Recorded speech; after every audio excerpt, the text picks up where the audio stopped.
மாண்புமிகு பேரவைத் தலைவர் அவர்களே, நன்றி சொல்லலன்னா நன்றி சொல்லுங்க. சிலையோடு கூடிய ஒரு மணிமண்டபத்தை அமைக்க வேண்டும் என்று அன்போடு கேட்டு, இப்போ என் அன்பு வந்துட்டு தான் இருக்கு. அன்போடு கேட்டு மாண்புமிகு நயினார் நாகேந்திரன்.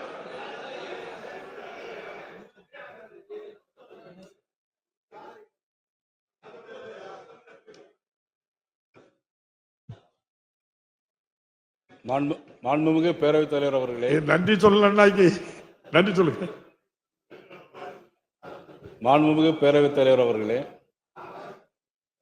மாண்புமிகு தமிழக முதலமைச்சர் அறிவித்த அறிவிப்படி உலக பாட்டாளி வர்க்கத்தின் தலைவரும் தொழிலாளர்களின் பாதுகாவலருமாக இருந்த காரல் மார்க்ஸ் அவர்களுக்கு சென்னையிலே சிலை அமைப்பது குறித்து நான் மகிழ்ச்சி அடைகிறேன். முதலமைச்சர் கொண்டு வந்த இந்த அறிவிப்புக்கு நான் நன்றியை தெரிவித்துக் கொள்கிறேன்.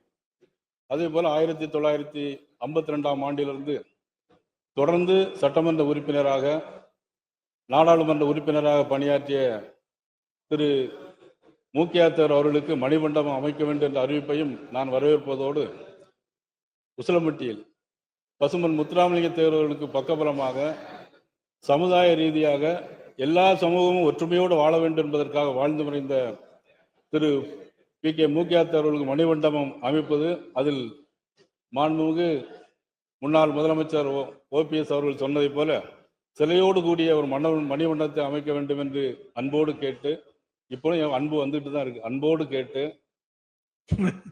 அமைச்சர் அவர்களுக்கு, முதலமைச்சர் அவர்களுக்கு நன்றி தெரிவித்து அமைகிறேன். நன்றி. மாண்புமிகு அமைச்சர்